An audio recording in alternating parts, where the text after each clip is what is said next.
New York Times, Native American women are facing a crisis. Native American women and girls are facing an epidemic of violence. They are being killed or trafficked at rates higher than the rest of the U.S. population. On some reservations, women are 10 times as likely to be murdered as the national average, according to the Justice Department.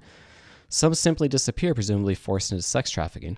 These cases often go unsolved. Now, 3 senators are hoping to combat this epidemic. The bipartisan bill called the Not Invisible Act of 2019 was introduced last week, aimed to change what the Indian Law Resource Center has called lack of diligent, adequate federal response to these crimes. The bill would create an advisory committee of local, tribal, and federal stakeholders to devise the best practices to combat the problem and make recommendations to government. Efforts would include paving the way for federal agencies, law enforcement, and elected tribal officials to collaborate more easily. Some scattershot data on this serious issue includes 84% of Indigenous women have experienced physical, sexual, or psychological violence in their lifetime, according to the National Institute of Justice. 1 in 3 Native American women have been raped or experienced an attempted rape, according to the Justice Department, more than twice the national average.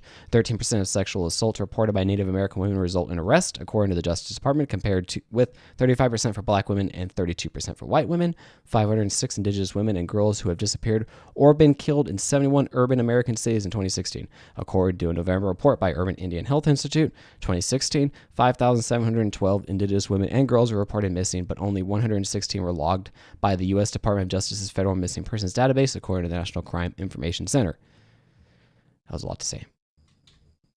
Man, that's horrible. Yes. And I know there are a lot of issues with the tribes, just speaking locally, with cooperating with governments just because of history and all that. It's interesting.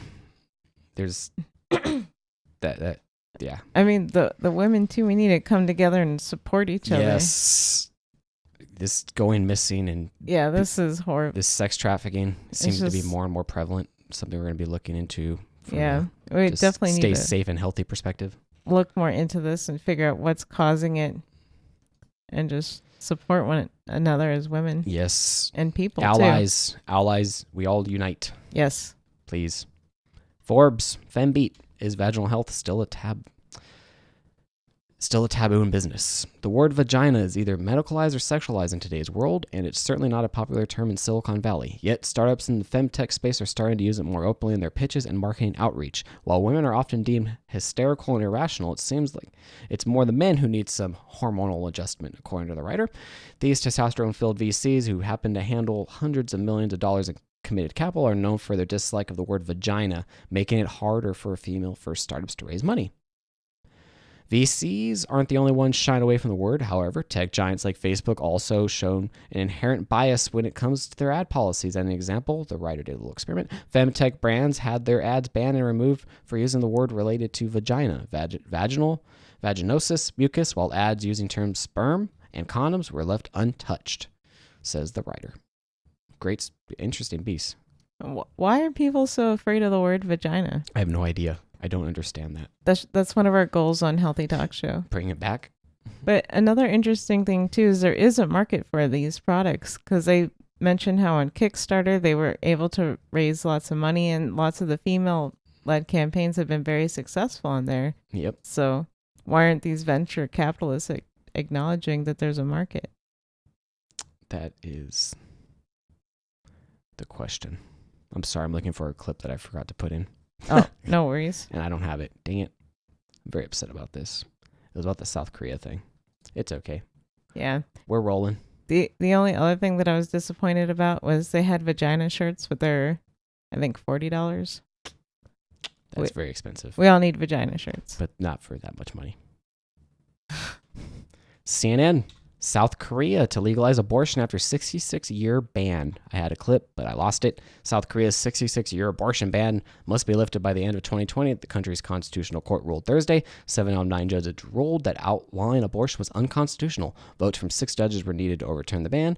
Lawmakers now have until December 30th, 2020 to revise the law. Termination of pregnancy after 20 weeks will remain illegal. Previously, women who had abortions in South Korea could face up to a year in prison and can be fined up to 2 million won. Don't worry, it's only $1,700.